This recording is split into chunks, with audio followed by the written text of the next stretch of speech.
Creo que en España, a nivel educativo, hay un gran problema, y uno de ellos es obligar a chavales de la ESO, adolescentes, a leer literatura antigua castellana a una edad tan temprana, a una edad en la que no están listos para ello. La Marianela, las novelas ejemplares de Cervantes, la Celestina, el Lazarillo de Tormes... Todos estos libros son súper icónicos, y son tan importantes o incluso más de lo que dicen en las aulas. Pero claro, dile a un chaval cualquiera, aficionado o no a la lectura, que se lea un libro del siglo XV para después ser examinado en un examen cualquiera sobre ese libro. Así no van las cosas. Bien, pues esto mismo pasa con El Quijote, una de las obras más importantes a nivel nacional e incluso a nivel internacional dentro de lo que es el ámbito de la literatura. Todos y cada uno de nosotros, de nosotras, habremos leído en clase en algún punto algún extracto del Quijote, y seguro que a todos y a todas, o a la gran mayoría al menos, nos habrá parecido un tostón. A mí desde luego me lo pareció, y no ha sido hasta ahora, ya en pleno 2024, con mis 21 añitos, madre mía, estoy muy viejo, cuando he decidido dar el paso y leerme de principio a fin el curioso hidalgo Don Quijote de la Mancha, este libro, esta edición que parece el Corán, pero es el Quijote, ¿vale? En estos 2 meses que he tardado en leerme este libro me he llevado un montón de sorpresas, y la que más me sorprende, la verdad, es lo mucho que me ha gustado este libro. Y creo realmente que tampoco hace falta hacer ningún tipo de presentación. Como ya sabéis, este libro gira en torno a Don Quijote de la Mancha, un hombre que se vuelve loco por leer muchísimas novelas de caballerías y decide embarcarse en su propia aventura como caballero junto a Sancho Panza, el que será su escudero. Y nada, vagan por toda España teniendo aventuras, teniendo un montón de anécdotas súper curiosas, divertidas, y realmente ya está.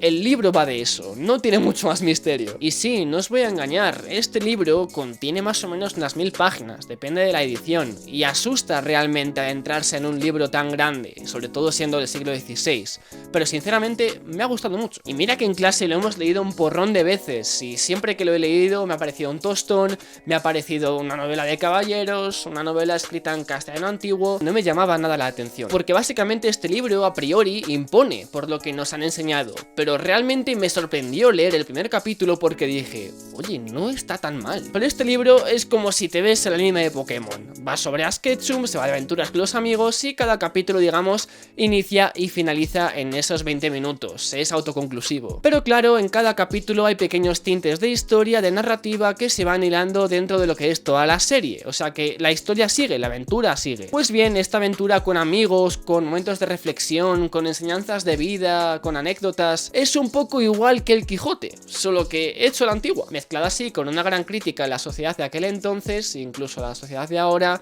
mezclado así incluso con referencias que rompen la cuarta pared, mezclado con sarcasmo e incluso mezclado con absurdismo, lo que más corresponde a esta novela. Porque sí, esta obra no solamente es muy importante a nivel objetivo por lo que hizo por el mundo de la literatura y la forma de escribir, no os voy a contar toda la chapa porque para eso está Wikipedia, o lo buscáis, que es muy interesante también, la verdad, sino que es importante porque toca tópicos muy actuales, toca temas que son muy importantes hoy en día y que son súper palpables y visibles. El punto que más me ha gustado de esta obra, y creo que notaréis un poco la metáfora, es que todo el mundo se ríe de Don Quijote porque vive la vida como un niño, está loco a secas y porque prefiere no ver la realidad, una realidad en la que la Inquisición y la monarquía absoluta es el pan de cada día, en donde la hostigación y el miedo hacia el pueblo es el pan de cada día. Se ríen de un hombre que decide básicamente no hacerle caso a eso y centrarse en otras partes más bellas de la vida, en tomarse todo con un poquito de humor y con sabiduría. ¿Será acaso, pregunto yo, que los que realmente están locos son ellos por querer vivir en una vida tan miserable y no pensar más bien en las pequeñas cosas que la vida nos brinda? Y este es uno de los temas más importantes y destacables desde el punto de vista del Quijote, el alzamiento del absurdo por encima de un mundo cruel. Es como, para que nos entendamos, y otra vez separando las distancias, si Don Quijote fuese Bob Esponja, alguien a quien critican por no ser serio y aburrido como los demás, y por, no sé, hacer pompas, por ejemplo, que a quién le importa que haga pompas o que haga pompas a alguien, a menos que tengas fobia a las pompas, no sé.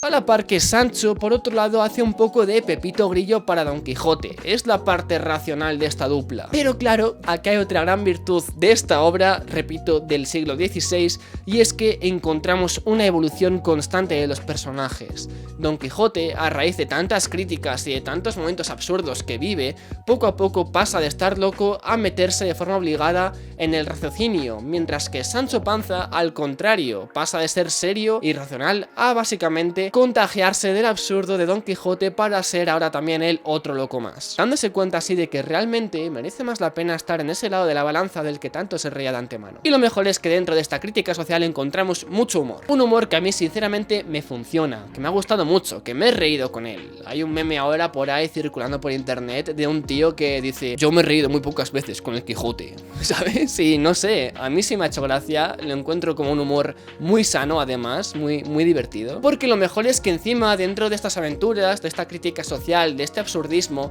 poco a poco con el paso de las páginas, de verdad te lo digo, te encariñas con los personajes. Y no sé, de verdad, hay libros que los terminas y te quedas con un vacío detrás, y otros con los que no. Y con el Quijote sí me he quedado con un cierto vacío, una cierta añoranza por leer unas pocas páginas más. No sé si es masoquista o no, pero no sé, sí que al final se te queda dentro la historia, se te queda para ti mismo. Pero bueno, ¿merece la pena leerlo? Pues a ver, como ya he dicho, creo que este libro, esta historia, es un poco una mezcla entre Pokémon y su formato episódico de aventuras mezclado con el absurdo de Bob Esponja, lo cual a priori mola mucho. Pero claro, el gran problema de la educación española es que nos obligan a leer un montón de libros de literatura clásica española cuando en realidad no se ahondan en sus tópicos o no se ahondan en el porqué del autor, no se analiza como tal la obra, sino que te examinas y ya está de ello. De ahí que mucha gente, yo incluido antes de leérmelo, le tenga miedo al Quijote. No puedes pedirle a un chaval o incluso a un adulto que se lea de forma obligada a un libro porque sinceramente no lo cogerá con gusto. Hay que coger este libro con calma, sabiendo un poco a lo que te enfrentas, sabiendo un poco lo que hay detrás, que básicamente son 1000 páginas de capítulos episódicos en donde poco a poco la trama avanza, sí, pero encontramos ahí elementos buenísimos que realmente merecen muchísimo la pena. Y que tampoco os quiero engañar, los capítulos en sí, os lo digo en serio, tienen un ritmo muy bueno, sobre todo la segunda parte, donde se nota que Cervantes mejora mucho su escritura y se hacen muy amenos de leer, de verdad, son muy divertidos. Solo que claro, hay que tomarlo con calma, porque es un libro largo, por lo que hace mucha gente, por ejemplo, es básicamente leerse este libro a la par que otro, para así ir compaginando y que tampoco se vayan quemando, no es una mala opción. Porque además, antes de leerme el Quijote, yo no creía en ese tópico de que hay libros que son para leer en según qué momento de tu vida, pero ahora después de haberlo leído sí lo considero. Y yo la verdad es que he acertado en cuanto a mi momento. He leído este libro cuando yo lo creía necesario y cuando yo pensaba que estaba listo para ello y no me arrepiento de haberlo hecho. Vamos, me alegro muchísimo de haberlo hecho, sinceramente. Es un libro muy importante a nivel histórico, ya sea por sus historias, por sus tramas, por sus personajes o incluso por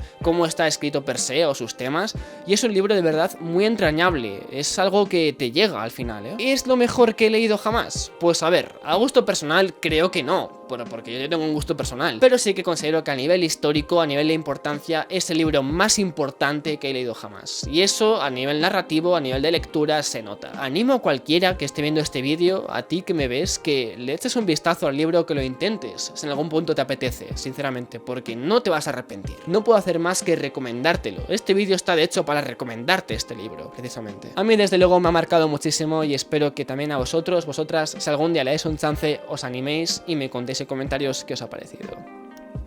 Batman, el largo Halloween. Es un cómic que tenía un montón de ganas de leer porque yo siempre he sido bastante fan de Batman, por lo general, un poco casual, pero me gustaban las películas, me gustaban los dibujos animados de Batman, me gustaba Lego Batman, entonces, ¿qué más quieres? ¿Qué pasa? No sabía con qué empezar leyendo cómics de Batman.